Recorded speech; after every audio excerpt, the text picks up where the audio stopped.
안녕하세요. 네이버 블로그에서 사기암 자연치유 체험기를 운영하는 지혜와 성실입니다. 오늘은 그 암 환자의 우리가 인체 독소와 또 그 암 환자가 가벼운 질병이라고 생각하지만 그 질병으로 인해서 정말 목숨이 위태로울 지경까지 가는 그런 질병들에 대해서 좀 말씀을 드리고자 합니다. 앞에서도 여러 차례 말씀드렸지만 암 환자의 몸은 상당히 높은 독소가 쌓여서 암이 온다. 이건 이 책에 나옵니다. 해독의 기적이라는 이 책에 나옵니다. 이 책에 왜 해독이 필요한지에 대해서 나오는데, 우리가 술이나 고기, 독이 제일 많이 쌓이는 음식이 술, 고기, 밀가루 음식, 튀김 음식, 가공식품, 인스턴트 같은 이런 음식들이 이 인체 독소를 굉장히 많이 쌓는다고 하거든요. 근데 인체 독소가 쌓이면 우리 체액은 산성으로 변합니다. 이게 특히 고기를 많이 먹으면 암에 많이 걸린다고 하듯이, 그게 이 과산화, 우리 혈액이 과산화되어 있기 때문에 쉽게 암에 걸린다고 하거든요. 근데 그 체액이 산성이 되면 이 백혈구가 혈액 속에 있는 그 바이러스나 무슨 세균 또 그 암세포 이런 걸 잡아먹어야 되는데 얘들이 일을 못하는 거예요. 왜 그러냐면 산성이 된 체액은 서로 이렇게 뭉쳐버려요. 적혈구가. 그리고 뭉치는 현상이 있다고 하거든요. 그럼 이 뭉쳐진 것 때문에 하나일 때는 쉽게 들어가지만 혈관 속에서 이 뭉쳐져 있으면 못 들어가는 거예요. 미세 혈관까지 들어가지를 못하니까 혈관까지 산소 전달이 안 되죠. 우리가 호흡한 산소는 그 적혈구를 같이 붙여서, 헤모글로빈에 붙여서 우리 그 모세 혈관까지 이동을 하거든요, 산소가. 근데 그 모세 혈관까지 혈액 자체가 안 가니까 산소가 이동이 안 되는 거예요. 그러니까 산소가 이동이 안 되는 데서 산소 부족 결핍 현상이 생기고, 거기서 세포의 변이가 일어나고 그게 암세포가 되기 쉽다. 이렇게 과학자들이 밝혀놨거든요. 그래서 적혈구의 흐름이 방해가 되면 이 독소는 점점 쌓인다는 거죠. 그래서 여기 이 해독의 기적이라는 책에 보면 독소의 단계를 6단계까지 나눠놨거든요.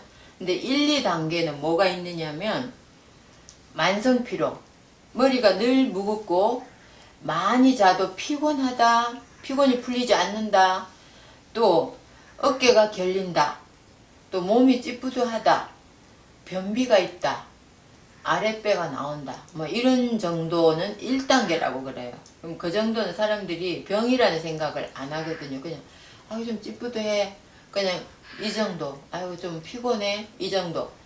근데 이 1, 2단계가 그 정도고, 3단계 1, 2단계가 그 만성피로고, 3단계가 되면 몸이 부었나 싶었는데 살이 돼버렸어요. 그런 경우가 많다고 하거든요. 그리고 소변을 봐도 시원하지가 않다. 또 소화불량이 자주 오고, 몸이 왠지 가려움이 있다. 독소가 쌓이면. 또 잇몸에 출혈이 있다. 또 탈모 증상이 있다.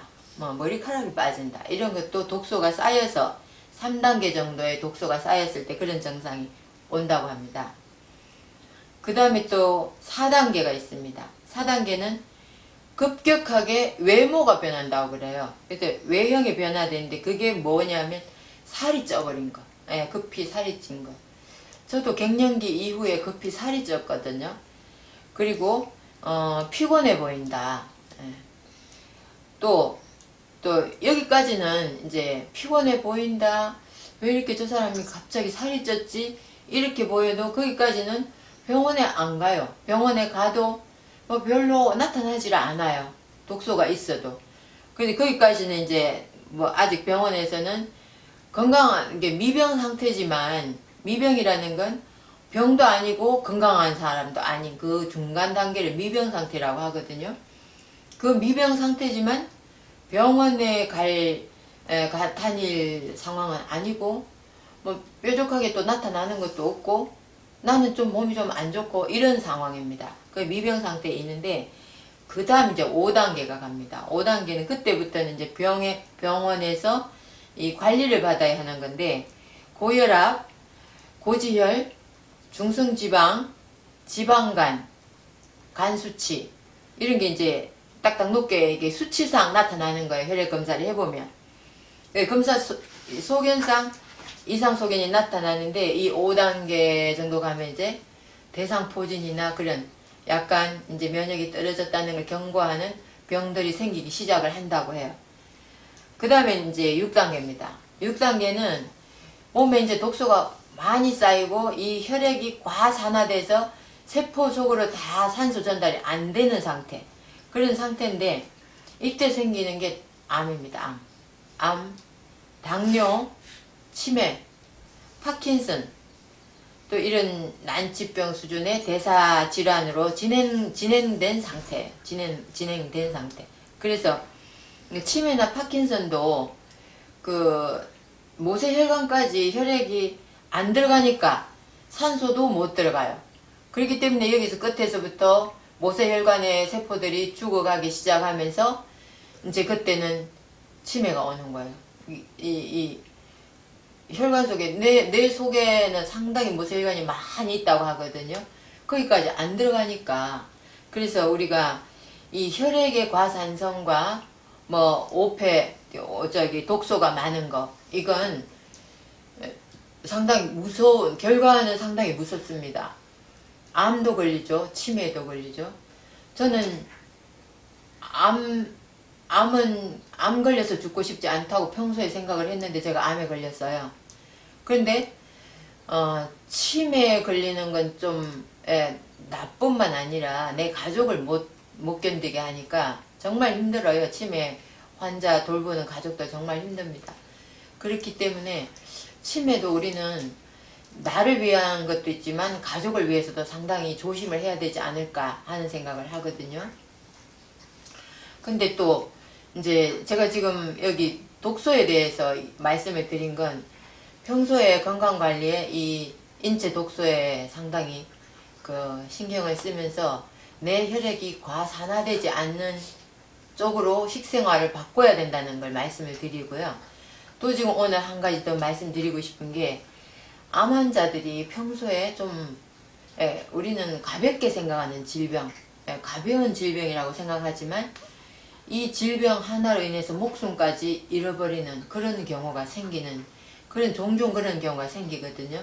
그래서 암 환자들이 평소에 조심해야 될 질병 몇 가지 말씀을 드리겠습니다. 제일 먼저 말씀드리고 싶은 건 감기입니다. 감기. 감기라면 우리는 너무나 가볍게 생각하잖아요. 근데 감기로 인해서 암 환자들은 면역력이 낮기 때문에 감기로 인해서 생기는 게 폐렴이에요. 폐렴으로 또 이제 뭐 폐혈증이나 이런 게 오면 상당히 많은 환자들이 목숨까지 잃는데 저는 그 2017년 8월에 그 암 진단을 받은 이후로 아직 감기를 단 한 번도 걸려보지 않았습니다. 이제 이렇게 뭐 말하면 또 입으로 또 까불다가 또 감기 걸린다. 어르신들이 뭐 그런 얘기도 하잖아요. 그렇게 말 함부로 하지 말라고. 그런데 감기는 확실히 면역성 질환이라는 걸 제가 알았어요. 면역이 떨어져 있을 때 그 암 진단 전에 한 몇 년간은 감기가 한 번 걸리면 나가지를 않아서 정말 애를 먹고 오래 달고 있고 그랬는데 이게 지금은 사실은 우리 가족이 다 감기에 걸려서 애를 먹어도 저만 안 걸려요. 그래서 제가 먹는 게 다 지금 우리 가족이 현미밥도 다 같이 못 먹거든요. 저만 먹거든요. 안 먹기 싫다고 좀 먹다가 먹기 싫다니까 그냥 각자 밥을 해 먹는데 현미밥 먹고 제대로 된 채식하고 또 이 좋은 식품 먹고 막 이렇게 하다 보니까 이 면역을 계속 유지를 하고 있는다는 느낌이 들어요. 그래서 감기를 특히 병원에 있는 분들은 감기 걸리면 더 골치가 아픕니다. 움직이질 않고 누워 있으니까 뭐 운동을 하고 싶어도 못하고 맑은 공기도 아니고, 병원이라는 데는 병원균 자체가 많은 데가 병원이잖아요. 그렇기 때문에 특히 감기에 조심하시고, 병원에 계신 분들은 감기 그 바이러스 침입을 막기 위해서 가능하면 마스크를 하고 계신다든가 이런 그런 신경을 쓸 필요도 있다고 생각을 합니다. 그리고 식중독입니다.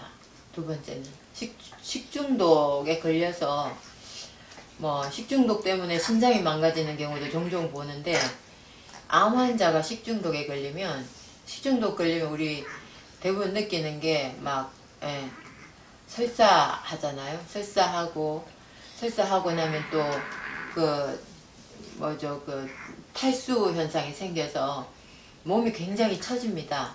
그렇기 때문에 암 환자들은 먹는 걸 이게 식중독하고 관련이 없는, 가능하면 신선한 걸 먹어야 되고, 또 뭐 회라든가, 아는 분이 그 새우를 이렇게 삶은 걸 먹었는데 이게 덜 삶겼는지 그 길로 막 식중독을 일으키면서 병원에 입원하고 암이 확 많이 더 안 좋아진 예를 봤거든요. 식중독에 걸리면 뭐 집에서 잘 해결이 안 돼요. 그럼 병원으로 가야 되거든요. 그럼 병원에 가면 식중독 일단은 뭐 탈수 증세를 막기 위해서 링거를 맞게 되고, 또 항생제를 먹게 됩니다. 항생제를 먹거나 뭐 주사를 맞거나 하게 되는데, 이 항생제는 우리 그 장의 유익균을 다 죽여버려요. 그래서 장의 면역이 확 떨어지면 암 환우들은 굉장히 위험해요. 장에서 면역이 70% 이상이 장에서 나온다고 그 한의사들은 얘기를 하잖아요. 사실이 그런 것 같아요. 장이 튼튼한 사람은 암을 빨리 이깁니다. 그래서 장을 튼튼하게 해야 된다는 내용도 상당히 제가 관심을 갖고 책을 많이 읽었는데, 이 장이 튼튼하다가도 이런 그 식중독 한 건으로 확 내 몸이 면역이 확 떨어질 수가 있어요. 그래서 함부로 먹는 그 뭐 이렇게 덜 익혀진 고기나 뭐 해물이나 또 횟집, 우리가 횟집에서 여름에도 상당히 비브리오균이니 뭐 이런 거 해서 뭐 식중독이 상당히 많이 노출이 되는데, 그렇게 노출되지 않으려면 가능하면 그런 데서 피하려면 이 식당에서 나가서 먹는 밥, 또 덜 익힌 무슨 단백질, 동물성, 그러니까 뭐 그런 새우니 조개니 이런 거 덜 익힌 거, 이런 거 드시면 큰일 난다는 거죠. 그래서 우리 암하느님들이 그걸 잘 생각하셔갖고 좀 이게 내가 먹어서 어떤 식중독이나 어떤 걸 일으키지 않을 음식인지 이런 걸 봐가면서 입맛 당긴다고 막 드실 게 아니라, 꼭 먹고 싶으면 완전히 끓여 먹는 그런 건 좀 괜찮겠죠. 그 다음 또 세 번째 말씀드리고 싶은 게 변비입니다. 변비. 의외로 암 환우들 중에는 변비나 설사에 시달리는 분들이 많아요. 그래서 장 건강을 늘 챙겨볼 필요가 있고요. 특히 운동 안 하고 누워있는 그 암 환우님들은 변비가 생길 수밖에 없죠. 우리는 이렇게 직립보행을 해야 되거든요. 직립보행을 하면서 이 장이 연동운동하면서 밑으로, 그러니까 뭐 이런 그 만유인력에 의해서 모든 건 밑으로 내려가야 되는데, 이게 누워있기 때문에 이 밑으로 내려가지 않는 거예요. 그러면 이 변비가 오고, 변비가 위험한 건 변이 장 속에서 계속 차 있으면 이게 독소를 계속 부패를 하거든요. 그러면 이 부패된 변이 독소를 계속 장벽으로 쏘고 있고, 장벽에서 모세혈관 타고 다시 간으로 가고, 간이 나빠지고 우리 몸은 전반적으로 나빠지는 거예요. 그래서 변비나 설사 이걸 꼭 조심을 하자. 그리고 장 건강에 대해서 좀 더 관심을 갖자, 그런 생각을 하고요. 그 다음에 또 골절입니다. 골절.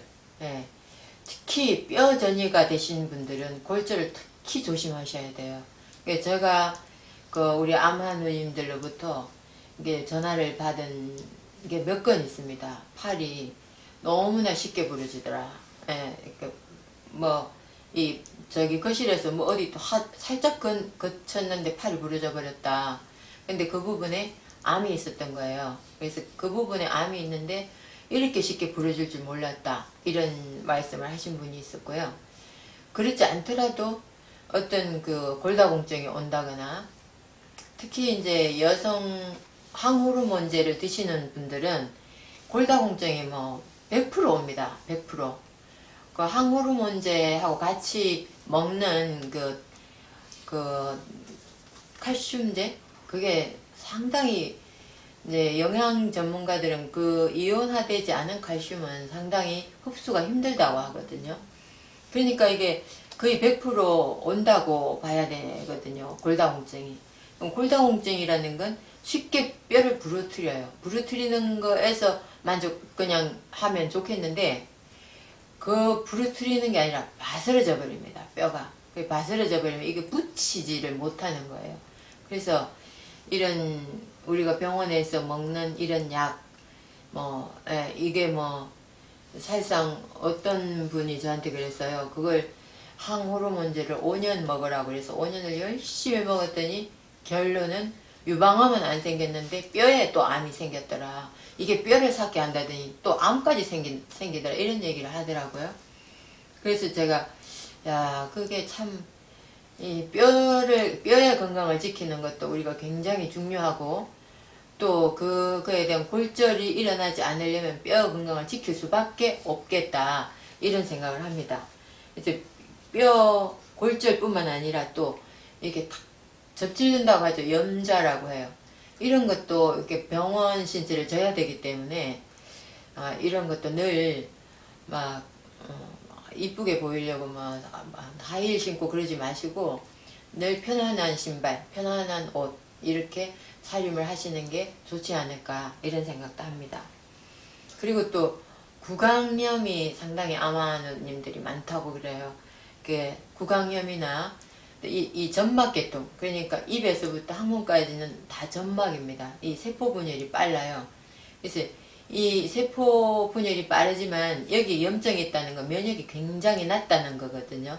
근데 구강염이 있는 사람들은 구강염만 있는 게 아니라 이 식도, 위, 장, 벽에까지 이 염증이 있기 쉽다는 거예요. 이 전체가 하나로 통으로 연결된 그 점막이기 때문에. 그래서 구강염이 있는 분들도 상당히 구강염이나 이런 염증을 많이 갖고 있는 분들이 좋은 식품이나 이런 거 먹고 호전되는 걸 많이 봤는데, 그런 것도 신경을 써서 내가 식품이나 음식이나 뭘 이렇게 먹어서 어쨌거나 이런 게 안 생기게 내 몸의 면역을 이런 게 생긴다는 건 면역이 떨어져 있다는 뜻이거든요. 그래서 이게 안 생기면 면역이 올라간다는 뜻이기 때문에 면역을 올려놓을 필요가 있습니다. 늘 면역이 올라져 있어야 암이 쉽게 안 자랍니다. 그 다음에 또 이제 우리가 비타민C를 정맥주사를 맞고 먹는 것도 많이 먹어야 된다고 하잖아요. 근데 비타민C를 많이 먹으면 신장 결석이 생긴다, 요로 결석이 생긴다 이런 논문들도 있고 그렇다고 하는데, 비타민C를 많이 먹어서 결석이 생긴다는 얘기는 서울대학교 이왕재 교수님의 강의에 따르면 그건 아니다. 비타민C 때문이 아니라 그 사람이 물을 안 먹는 사람이다. 비타민C를 먹으면 물을 최소한 하루에 적정량, 그게 몸무게에 따라서 저는 하루에 한 2리터 정도의 물을 마십니다. 근데 그 2리터 정도의 물 적정량을 자기 몸무게에 더 많이 나간 사람 2.5리터를 먹는 사람도 있겠죠. 그렇게만 먹어주면 절대 결석이 생길 수가 없다. 물 안 먹는 사람한테 나타나는 질환이지 비타민C를 먹어서 그런 건 아니다 하는데, 그렇다 하더라도 우리는 많은 분들이 비타민C 먹으면 결석이 생긴다는데 어떻게 생각하세요? 저한테 그런 걸 물어요. 그래서 제가 그 교수님 말씀에 따르면 물을 많이 마시라고 하더라. 물을 많이 마시면 된대요. 이렇게 설명을 하거든요. 그래서 결석 이런 것도 또 뭐 이렇게 잘 생기진 않지만 걱정하는 부분을 제가 말씀을 드리고 있습니다. 그래서 우리 암 환우님들은 우리 몸이, 그러니까 암 환자들은 가족도 생각을 겉으로 보기에는 정말 암 환자들은 멀쩡해요. 예, 보기에는 굉장히 멀쩡하기 때문에 암 환자라는 걸 가족들도 잘 이제 당신은 병자야 하는 걸 인정을 마음속으로 안 하기 쉬워요. 그래서 그냥 뭐 함부로 그냥 막 대하고 또 마음에 상처를 주는 말을 할 수도 있고, 그렇게 하다 보면 스트레스를 받고 면역이 떨어지고 또 좀 아껴야 되는데 몸과 마음을 다 아껴야 돼요. 그래서 어떻게 보면 암 환자는 우리가 이렇게 유리잔 같은 존재라고 저는 생각을 하거든요. 제가 그 전에 이제 와인잔을 살짝 이렇게 씻다가 탁 깨져버리더라고요. 그래서 이 와인잔이 왜 이렇게 유리로 너무 이쁜데 왜 이렇게 약할까? 이런 생각을 했는데, 제가 암에 걸려서, 저도 암 환자지만 암 환우님들을 많이 만나고 얘기를 듣고 이렇게 하다 보니까 암 환자의 몸은 유리잔과 같다, 이런 느낌이 들어요. 그래서 아차 잘못한 그 소소한 실수로 암이 확 퍼지는 수가 있더라는 그런 생각을 하거든요. 그래서 정말 내 몸을 뭐 가족도 물론 이걸 알아주셔야 되지만 환자 자신도 내 몸은 유리잔 같은 거야, 늘 깨지지 않도록 조심해야 돼, 이런 생각을 늘 갖고 좀 조심을 하면서 암의 확산을 막았으면 좋겠습니다. 감사합니다.